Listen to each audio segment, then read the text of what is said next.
biodiversité est source de réglementation, de normes, de lois.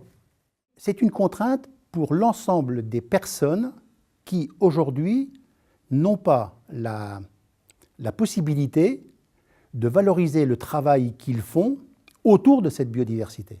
La biodiversité peut apparaître comme une contrainte quand elle n'a pas été prise suffisamment en amont des projets dès leur conception. Pourtant, cette perception est surprenante parce que nous faisons partie de la biodiversité, les êtres humains font partie de la biodiversité. Les esprits, la conscience collective, la notion justement de bien commun que représente la biodiversité fait que les élus, les décideurs locaux appréhendent cette question de façon différente maintenant. On a énormément de réglementations et c'est pour cette raison que c'est vécu comme une contrainte. Mais on a des élus qui ont tout à fait aussi compris qu'il est essentiel de préserver la nature. Il y a une phase d'appropriation qui, à mon avis, est indispensable préalablement pour qu'elle soit moins perçue comme une contrainte. J'adhère à cette affirmation et il y a tout un travail à faire pour changer la vision sur la biodiversité et faire en sorte que ça ne devienne plus une contrainte, mais un atout. Elle est juste parce que quand on ne connaît pas vraiment les usages et les services de la biodiversité, on peut ne la prendre que comme un outil réglementaire.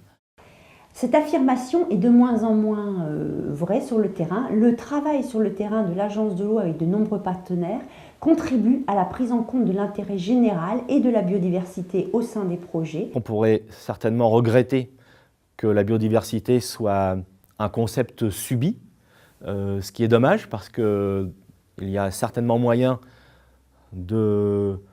d'aborder le thème de la biodiversité plutôt comme un projet pour viser un bien-être maximum de l'être humain sur le lieu où il habite, pour aller un peu à l'encontre de la tendance actuelle où nous formons des citoyens hors sol qui ne sont plus en prise directe avec l'endroit où ils vivent. Oui, contrainte pour les décideurs locaux qui doivent suivre des règles, ne pas pouvoir appliquer leur projet immédiatement. Mais je dirais que c'est à tort, parce que ça c'est sur le court terme, mais sur le long terme, ils auraient tout intérêt à suivre donc les directives et avoir à cœur de protéger la biodiversité de leur territoire. C'est avant tout une question d'échelle temporelle. C'est-à-dire que les élus, les décideurs locaux sont dans une dynamique qui à notre époque en plus est encore plus rapide qu'elle n'a pu être antérieurement. Donc on ne réfléchit pas surtout sur le long terme. Or la biodiversité, elle, pour que les choses se mettent en place, c'est avant tout une question de prendre son temps, de la réflexion.